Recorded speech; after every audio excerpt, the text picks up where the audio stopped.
Yosef Franciscus Bonang selaku komisaris, Bapak Profesor Teddy Pawitra selaku komisaris independen, dan Ibu Profesor Susiati Bambang Hirawan selaku komisaris independen.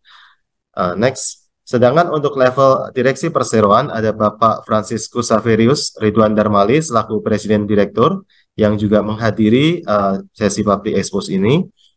Bapak Michael Jackson Purwanto Wijaya selaku Wakil Presiden Direktur, Bapak Syukur Lawigena selaku Direktur, Ibu Monik William selaku Direktur, Ibu Lijani Harjanto selaku Direktur, kemudian ada Bapak Hermawan Wijaya selaku Direktur yang juga menghadiri sesi public expose ini, Bapak Leo Henry Hendarta selaku Direktur yang juga menghadiri sesi public expose ini, dan Bapak Insinyur Siswanto Adisa Putro selaku Direktur.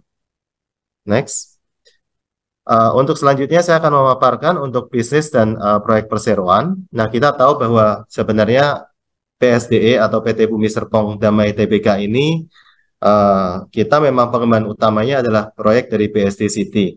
Namun sebenarnya kita juga punya banyak proyek di luar itu yang kita lakukan melalui beberapa entitas perusahaan, termasuk di dalamnya kita memiliki saham dari PT Duta Pertiwi Tbk sebesar 91,45%.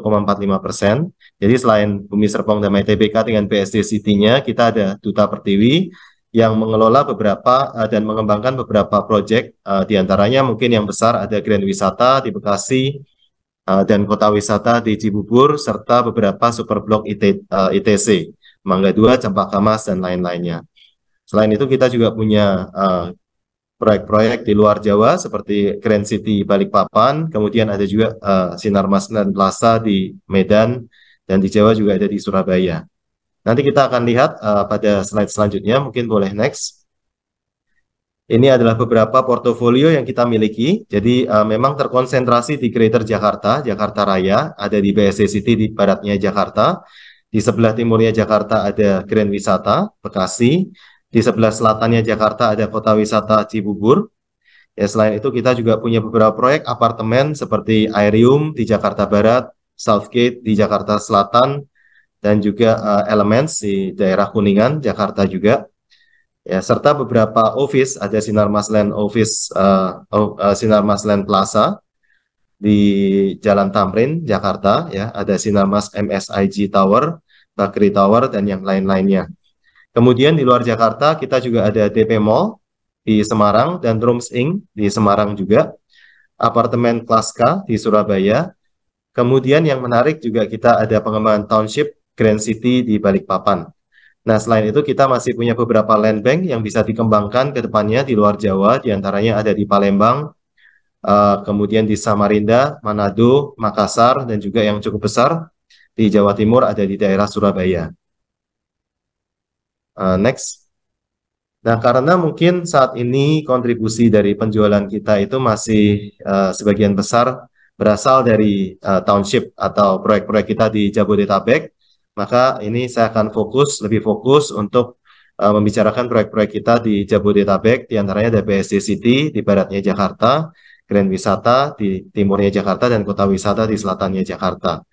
Ya, kemudian kita lihat di Jakarta ada juga seperti sudah saya paparkan tadi, ada beberapa ITC, kemudian gedung-gedung perkantoran juga, dan apartemen. Oke, next. Nah, kita akan masuk ke BSD City. Untuk BSD City, kita tahu bahwa BSD City telah dikembangkan dari 1989 dan saat ini telah menjadi satu township yang sangat maju, sangat berkembang.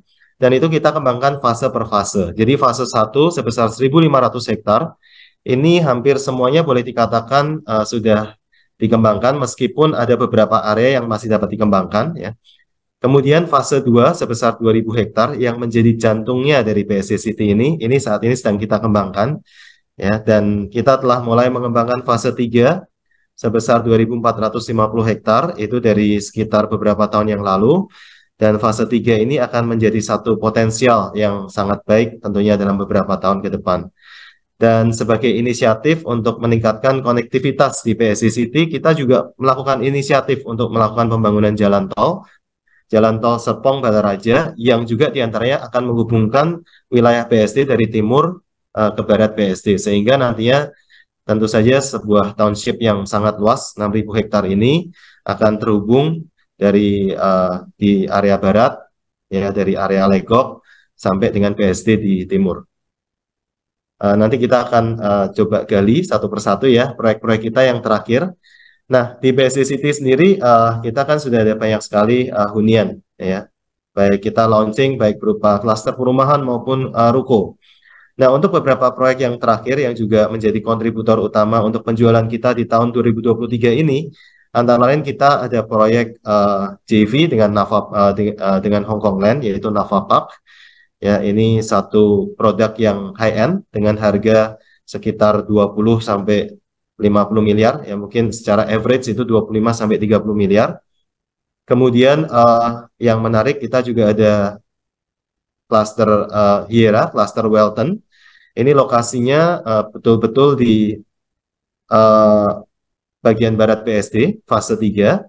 Namun kalau kita lihat ya sangat aksesnya itu sangat baik ya, baik dengan jalan tol, nanti akan dekat sekali dengan exit jalan tol dan juga dengan transportasi umum ya baik bis maupun kereta api, kereta listrik, sorry. Nah, untuk Hiera ini rentang harganya adalah sekitar 3 sampai 6 miliar. Jadi ini adalah proyek untuk middle class. Kemudian ada juga Enchante. Enchante juga high end ya, di sekitar 10 sampai 30 miliar. Ini juga menjadi kontributor utama kita ya di BSD City. Kemudian satu klaster yang bergaya Korea yang kita juga launching di tahun ini adalah perumahan Eona, yaitu klaster Aira dan klaster Nami. Ini untuk middle upper class di harga sekitar 5 sampai 8 miliar. Dan juga ada Tanah Kayu, Fasya, sekitar 3 sampai 5 miliar. Dan yang terbaru adalah Terravia klaster Adora. Ini harganya sekitar 2 sampai 3 miliar. Kemudian ada beberapa ruko yang kita luncurkan yang juga sangat direspon sangat baik oleh market. Antara lain ruko Del Rey, dan juga Enchante Business Park. Enchante Business Park sendiri saat ini sudah terjual habis sangat cepat dengan jumlah unit 104 unit dan itu membuktikan bahwa di tahun 2023 ini ternyata permintaan baik residensial maupun komersial masih sangat baik di BSD City ini. Mungkin kita bisa next. Nah, kemudian kita sadar juga bahwa untuk membangun satu township itu kita tidak bisa hanya launching klaster demi klaster, tapi kita harus membuat satu fasilitas sosial ya. Fasilitas sosial artinya harus ada perkantoran, rumah sakit, supermarket, fasilitas-fasilitas yang mendukung kehidupan kita. Nah, kalau kita lihat kita juga meluncurkan Green Office Park ya sejak tahun 2010-2011-an ya. Di dalamnya sudah ada berbagai kantor yang beroperasi sehingga memungkinkan untuk orang-orang yang tinggal di BSD untuk bekerja di BSD pula. Jadi kita coba mengembangkan BSD City sebagai one stop living township ya seperti itu. Next kita lihat di BSD City sudah ada beberapa tenan kantor. Boleh next. Antara lain Unilever, Traveloka, Tokopedia dan lain-lain, bahkan Monash University itu juga ada di BSD City ini di Green Office Park. Jadi sangat menarik, memang orang bisa bersekolah, bekerja, melakukan segala aktivitas di satu township ini. Kemudian next, selain itu di BSD City kita juga bekerja sama dengan Kompas Group mengembangkan satu convention hall yaitu Indonesia Convention Exhibition atau yang dikenal dengan ICE. Next, selain itu ada juga Ion Mall di BSD. Jadi kita ada di BSD Green Office Park itu kan ada The Breeze ya, The Breeze ada mall. Kemudian kita juga bekerja sama dengan Ion Group itu di BSD City telah beroperasi Ion Mall sebagai pusat perbelanjaan. Kemudian next. Dan yang menarik tadi saya sempat menyinggung tentang fase 3 ya. Fase 3 ini sedang dikembangkan, kita launching beberapa klaster. Dan memang kita sadar bahwa kita perlu membangun amenities di area tersebut. Nah, kita menggandeng beberapa pihak dari luar, misalnya Grand Lucky Superstore, yang sudah beroperasi dari minggu lalu. Jadi Grand Lucky Superstore ini sebuah pusat perbelanjaan yang telah beroperasi di BSD City. Dan kita tengah membangun Isfara Mall.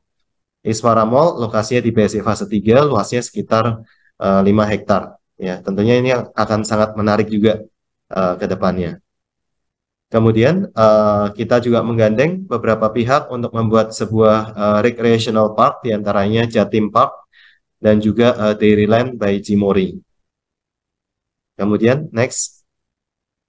Demikian tentang BSC City ya. Jadi BSC City akan terus dikembangkan. Tadi banyak sekali amenities yang akan dibangun dan klaster-klaster baik perumahan maupun ruko yang akan terus dikembangkan. Nah, kemudian kita sedikit bergeser ke timur. Untuk kawasan di timur kita punya Township Grand Wisata di Bekasi. Sebagaimana kita tahu dalam beberapa terakhir, industri di daerah Bekasi, Cikarang itu sangat majunya sangat pesat ya. Banyak sekali investor asing masuk ke kawasan industri Bekasi dan Cikarang, dan banyak sekali lapangan kerja yang timbul di timur Jakarta juga. Nah, oleh karena itu kita lihat bahwa potensi pertumbuhan populasi di kawasan di Bekasi ini sangat sangat potensial ya. Sudah dari beberapa tahun yang lalu. Dan dari tahun 2005 kita telah mengembangkan satu kawasan yang disebut Grand Wisata di Bekasi. Dan kalau kita lihat market juga masih sangat baik. Untuk tahun ini kita ada launching satu klaster tanah emas di kawasan Grand Wisata, dan reception-nya pun masih sangat baik. Dan ini akan terus kita kembangkan karena masih ada land bank di Grand Wisata. Next. Dan yang tidak kalah menarik, di sebelah selatan Jakarta itu kita juga ada kawasan kota wisata di Cibubur ya. Dan sangat menarik bahwa di tahun ini kawasan kota wisata ini telah memiliki, boleh dibilang memiliki akses yang bisa dibilang direct ya, dengan tol Cimanggis Cibitung dengan gerbang tol Nagrag. Ya, kalau kita lihat di tahun 2023 ini kita ada launching satu klaster ruko yaitu Front Row yang penjualannya juga begitu cepat ya, sudah sold out juga. Dan saat ini kita sedang menyiapkan untuk klaster ruko berikutnya ya. Jadi kawasan kota wisata ini masih sangat menarik, baik untuk pekerja yang commute dari selatan Jakarta atau dari Cibubur ke Jakarta ya, maupun yang akan berusaha di daerah Cibubur atau bekerja di daerah Cibubur ini. Jadi tadi ada BSC City, Grand Wisata, dan Kota Wisata itu terus berkembang saat ini dan ke depannya.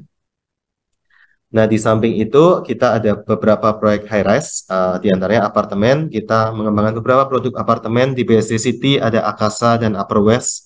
Di Jakarta ada Element, Southgate, dan Aerium. Di Surabaya kita juga mengembangkan apartemen kelas K. Nah, kalau yang kita lihat di gambar ini merupakan apartemen Southgate yang lokasinya di Tanjung Barat. Dan saat ini kita kembangkan 3 tower apartemen, Elegance, Prime, dan Altuera.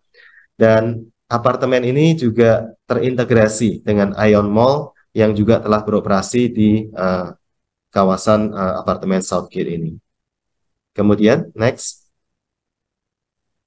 Beberapa properti investasi yang kita miliki, diantaranya juga gedung perkantoran, ada Sinarmas Land Plaza di Jakarta, Surabaya, Medan, Sinarmas MS IG Tower, 47 lantai, Bakri Tower 13 lantai, dan selanjutnya. Kemudian di BSC City, kita ada ada Green Office Park ya, di dalamnya ada My Republic Plaza, Green Office Park 9, Green Office Park 1, dan yang paling menarik, kita juga sedang mengembangkan satu kawasan perkantoran Digital Hub yang juga menyediakan fasilitas perkantoran khususnya untuk tech industry maupun digital industry. Dan saat ini kita tengah membangun gedung pertama yaitu Knowledge Hub yang seharusnya sebentar lagi juga selesai ya untuk Knowledge Hub ini. Properti investasi kita juga punya mall, Cubic di BSC City dan The Breeze di BSC City, DP Mall di Semarang, Epicentrum Walk di Jakarta, dan Ion Mall di Jakarta juga.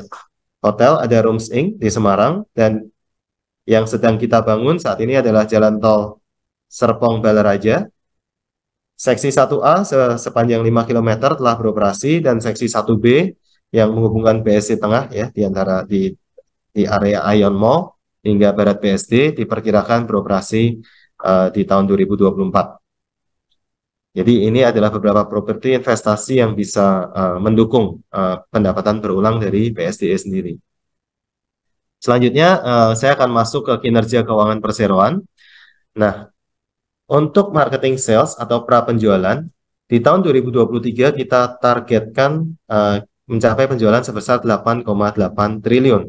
Dan hingga 9 bulan tahun 2023 kita telah mencapai sekitar 6,75 triliun, di mana 4,47 triliun itu berasal dari penjualan rumah landed house, sedangkan sisanya 2,3 triliun itu adalah dari komersial. Nah, untuk landed house sendiri yang kontribusinya paling besar apa? Pastinya dari BSD City ya. Ada beberapa proyek seperti yang saya sudah sebutkan tadi, Nava Park, Leighton, kemudian Hiera, Welton, dan juga Enchante dan juga Eona, beberapa produk baru kita. Sedangkan untuk komersial itu juga mostly dari ruko-ruko di BSD City seperti Delray, Enchante Business Park, dan juga ruko di kota wisata yaitu Front Row. Jadi kita sangat optimis, kita meyakini bahwa by end of the year, akhir tahun 2023, target 8,8 triliun ini seharusnya kami optimis bisa tercapai. Kemudian, next. Nah, memasuki laporan laba rugi perseroan, kita lihat bahwa pendapatan usaha yang dicatatkan di tahun 2023 ini tumbuh sekitar 2,3%. Tapi yang paling tentunya sangat mengembirakan adalah laba bersihnya itu tumbuhnya hampir sekitar 92,6% untuk periode 30 September 2023 dari 0,9 triliun menjadi 1,8 triliun rupiah. Kemudian selanjutnya, untuk kontribusi pendapatan, normally recurring income itu akan contribute biasanya sekitar 20-25% ya. Tapi memang di tahun 2023 ini, recurring income tetap tumbuh, tapi pertumbuhan dari penjualan-penjualan produk kita itu ternyata sangat tinggi, sangat cepat, sehingga untuk tahun ini development revenue atau pendapatan dari penjualan, dari pengembangan itu sekitar 83% dari kontribusinya, sedangkan dari recurring income itu sekitar 17%. Kemudian, next. Untuk tinjauan profitabilitas, gross profit margin kita jaga di level sekitar 60-65%. Ya, kemudian operating margin juga sekitar 30-35%. Nah, di tahun ini sendiri, net profit after net profit kita itu marginnya sangat baik, itu di level 24% untuk 9 bulan tahun 2023. Kemudian next. Untuk neraca keuangan, kita punya total aset 71 triliun dengan liabilitas 30 triliun, di mana by September ya ini, by September, dan sekitar 15 triliunnya itu adalah berupa debt. Namun saya ingin sampaikan bahwa untuk international bonds atau senior notes dalam bentuk US dollar itu sebagian telah kita lunasi. Tadinya sekitar 300 juta US dollar, sekarang tinggal 89 juta US dollar, sehingga exposure untuk debt dalam bentuk mata uang asing itu juga sekarang telah berkurang. Kita saat ini net debt equity ratio itu 0,1%, tapi bisa dibilang ini sangat mendekati net cash position, ya, dan itu akan terus kita kelola dengan baik. Kemudian selanjutnya, mungkin itu sekian dari kami, sekian paparan dari saya. Kita akan lanjutkan dengan Q&A. Untuk itu selanjutnya akan saya serahkan kembali ke host. Terima kasih, selamat siang. Baik, terima kasih kepada Bapak Ricardo atas pemaparan yang telah diberikan, dan saat ini kita akan memasuki sesi tanya jawab. Kami telah melihat ada beberapa pertanyaan yang masuk, kami akan coba bacakan. Yang pertama, ini dari Anonymous, tidak menyebutkan nama dan asal. Pertanyaannya adalah, apakah Jatim Park jadi dibuka di dekat Anarta House BSD? Pengembangan apa saja ke depan yang akan ada di BSDE? Dan untuk pertanyaan ini kami persilahkan kepada Bapak Ricardo. Mohon maaf, boleh diulang sekali lagi pertanyaannya, Ibu? Baik, Pak. Yang pertama terkait dengan apakah Jatim Park jadi dibuka di dekat Anarta House BSD. Lalu ada dua pertanyaan. Yang pertanyaan keduanya terkait dengan pengembangan apa saja ke depan yang akan ada di BSD. Baik, terima kasih. Saya akan coba menjawab. Mungkin jika mungkin dari direksi bisa menambahkan, boleh. Jatim Park saat ini kita menggandeng Jatim Park itu untuk membangun sebuah recreational park yang akan dibangun di fase 3 BSD ya. Jadi saat ini sedang dalam proses pengembangan dan ya kita nantikan saja ya seperti itu.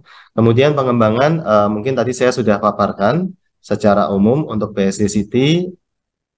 Kita kan fase 2 ini kita sedang terus launching beberapa klaster ya yang terbaru, ada Nava Park, kemudian ada Enchante.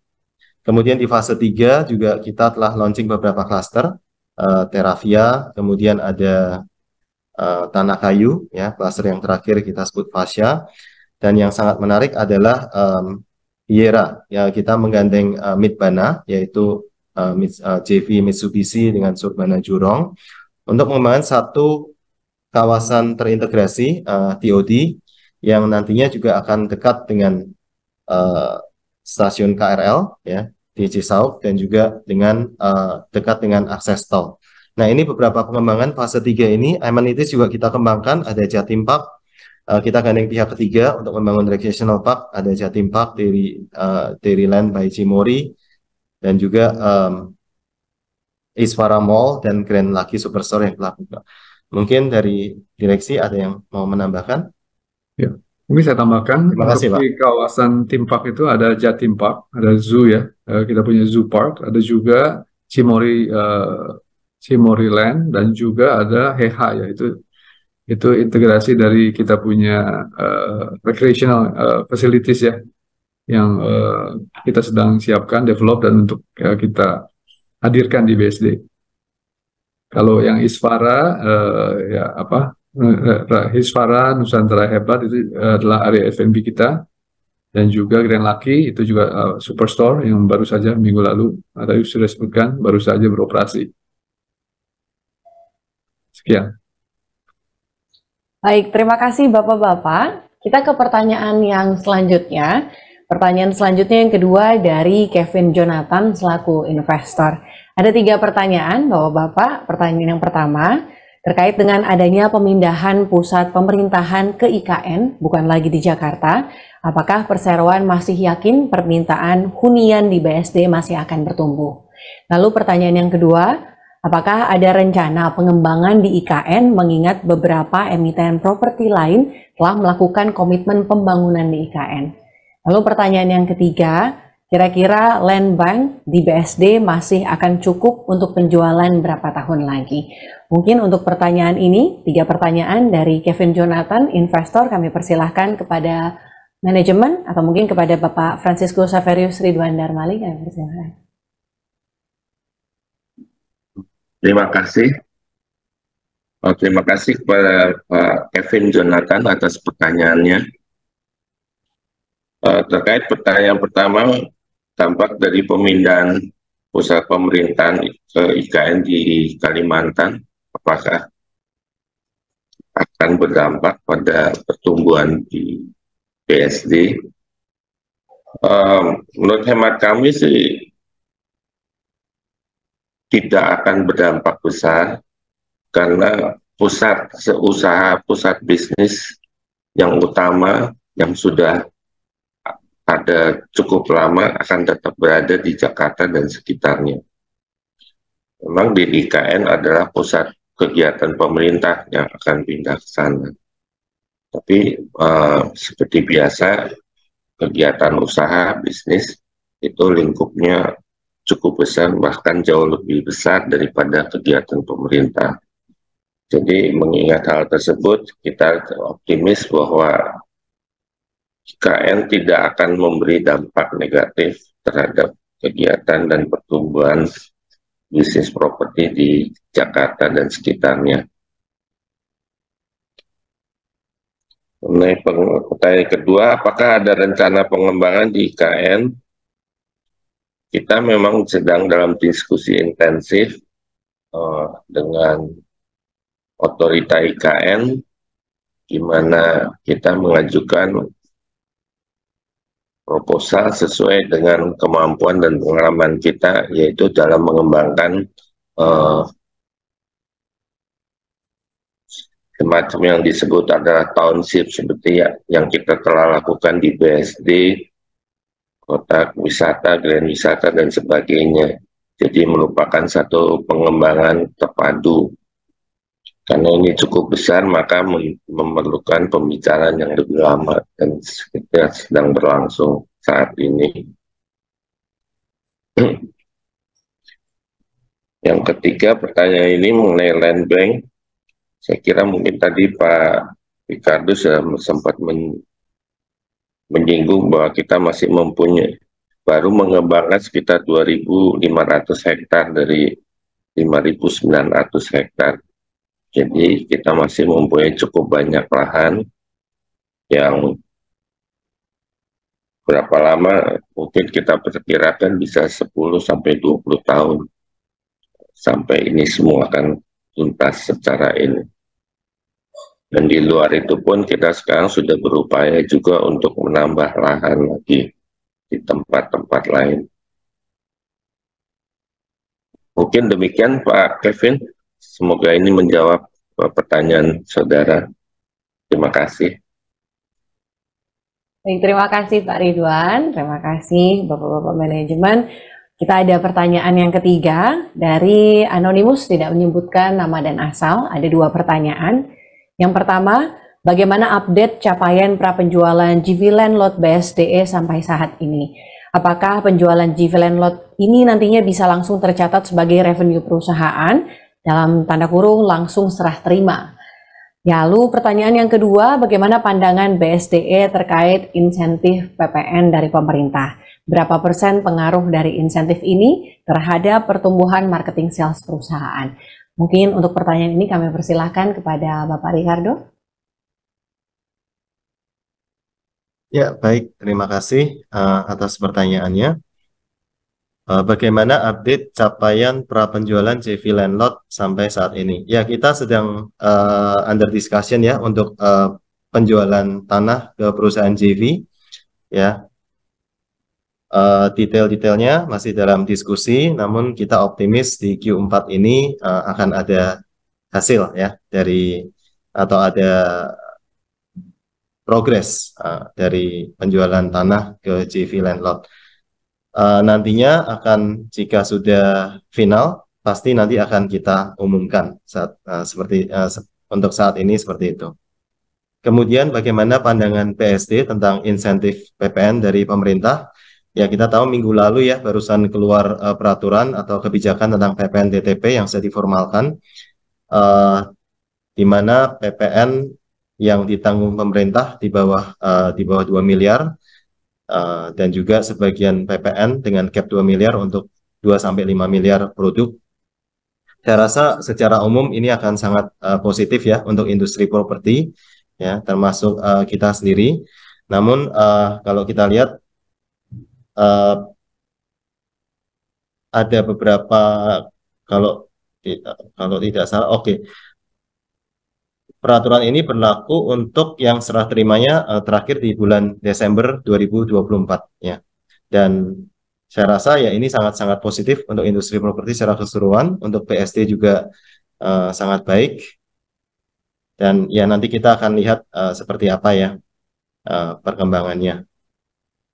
Tentunya kalau berapa persen pengaruh dari insentif ini terhadap pertumbuhan marketing sales perusahaan, ya secara umum ini akan secara persentase mungkin tidak terlalu signifikan ya, tapi ini akan mendukung penjualan rumah kita terutama di tahun 2024. Mungkin itu dari saya.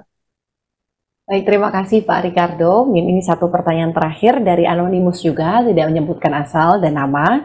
Ada 2 pertanyaan. Yang pertama, tanah di mana Rans Nusantara, Grand Lucky Supermarket, Cimory Land, Jatim Park, Monash University berdiri? Apakah milik BSDE, dalam tanda kurung mereka sewa ke BSDE, atau dijual ke mereka? Lalu pertanyaan yang kedua, dari The Breeze ke Ifstar jauh, Nava Park ke Ion Mall BSD yang akan menjadi daerah CBD-nya BSDE lumayan jauh. Apa akan ada shuttle bus atau sejenisnya? Mungkin untuk pertanyaan ini kami persilahkan kepada Bapak Heri Hendata. Terima kasih atas pertanyaannya. Mungkin saya coba jawab untuk tanah ya, Rans Nusantara Hebat, Grand Lucky, Cimory, Jatim Park kita ya, Jatim Park. itu semua adalah tanah atau lahan BSD yang kami sewakan pada kita punya partner-partner tersebut, dan ya, mereka melaksanakan bisnis tersebut ya dengan dengan rencana-rencana dan juga target-target opening yang tadi kita udah bahas. Demikian juga untuk Mones. Mones itu menyewa kita punya office space di GOP9 ya, di Green Office Park kita. Dan untuk sarana transportasi antara di dalam BSD, kami mempunyai yang namanya bus BSD Link ya. Kita ada BSD Link yang menservis dari semua poin-poin penting di dalam BSD City ya, termasuk dari Aeon Mall. Nanti kalau Isfara beroperasi, kita juga akan connect juga dari pusat-pusat keramaian di BSD City. Kita juga mungkin sebagai tambahan ada juga mengoperate bis electric vehicle ya. Jadi EV bus kita udah punya, dan mungkin kita akan sesuaikan nanti dengan perkembangan kebutuhan, kita akan tingkatkan juga jumlahnya. Saya rasa demikian, semoga bisa menjawab pertanyaan Bapak. Baik, terima kasih Pak Heri, juga terima kasih kepada Bapak Manajemen yang sudah menjawab pertanyaan. Dan demikianlah sesi tanya jawab Public Expose PT Bumi Serpong Damai Tbk. Oleh karena keterbatasan waktu, kami mohon maaf atas pertanyaan Bapak dan Ibu peserta yang mungkin belum terjawab. Namun apabila ada pertanyaan lebih lanjut, Bapak dan Ibu bisa menghubungi Investor Relation atau unit terkait dari PT Bumi Serpong Damai Tbk melalui portal komunikasi yang dimiliki oleh perseroan. Dan sebelum kami tutup, kami persilahkan kepada Bapak Franciscus Saverius selaku Presiden Direktur untuk memberikan closing statement yang akan disampaikan kepada publik. Kepada Bapak Franciscus, kami persilahkan. Terima kasih Mbak Tisya. Para hadirin sekalian, para pemangku kepentingan yang telah hadir pada Expose pagi ini, sekali lagi kami ucapkan terima kasih atas kehadirannya dan perhatiannya. Izinkan saya pada kesempatan ini sedikit merangkum dari pemaparan-pemaparan sebelumnya yang telah dilakukan oleh Pak Ricardo. Ada 3 poin yang ingin saya kemukakan. Satu, bahwa kami dari pengurus perusahaan manajemen senantiasa berusaha secara maksimal untuk menjaga dan meningkatkan pertumbuhan kegiatan usaha perusahaan, terutama BSD City. Seperti yang kami jelaskan tadi, kita masih mempunyai cadangan land bank yang cukup besar, dan untuk senantiasa mempercepat pertumbuhan, kita kembangkan secara langsung sendiri maupun dengan mengajak investor strategis lainnya. Poin kedua yang ingin saya kemukakan adalah sejalan dengan tuntutan zaman, tuntutan dunia saat ini, kita sebagai korporasi tidak lagi hanya boleh mementingkan pada keuntungan finansial dari korporasi, tapi kita pun harus juga sekarang mementingkan, menjaga kelangsungan kepentingan dari stakeholder lainnya, baik itu adalah pelaku usaha lainnya maupun penduduk di dalam township kita, dan juga yang tidak kalah penting adalah menjaga kesinambungan lingkungan. Dewasa ini sering disebut dengan sekarang istilahnya triple bottom line, yang meliputi people, planet, dan profit. Kita harapkan dengan demikian bahwa kita pun selalu melakukan tanggung jawab sosial kita, sambil juga menjaga kepentingan dari pemangku kepentingan kita pada umumnya. Poin ketiga, seperti juga sudah sempat disinggung, adalah dukungan pemerintah terhadap sektor properti, terutama dalam tahap pemulihan setelah pasca pandemi, adalah sangat intensif dan sangat bermanfaat. Sebagai tadi disebut, antara lain adalah dalam bentuk insentif PPN ditanggung pemerintah. Semoga hal ini dapat memberikan manfaat khususnya pada para konsumen kita juga dalam memudahkan untuk mencapai cita-citanya dan juga memberi prospek positif pada perusahaan kita secara korporasi. Kami harap bahwa sinergi antara pemerintah dan dunia usaha properti ini akan menjadi pendorong untuk pertumbuhan ekonomi secara nasional maupun mendorong pertumbuhan korporasi kami sehingga mendatangkan manfaat juga bagi para pemangku kepentingan kita pada umumnya. Demikian 3 hal yang ingin saya sampaikan. Akhir kata sekali lagi atas perhatian Bapak Ibu dan kehadirannya saya ucapkan banyak terima kasih dan sampai jumpa pada expo publik yang berikutnya. Sekian. Terima kasih Mbak Kesia. Terima kasih.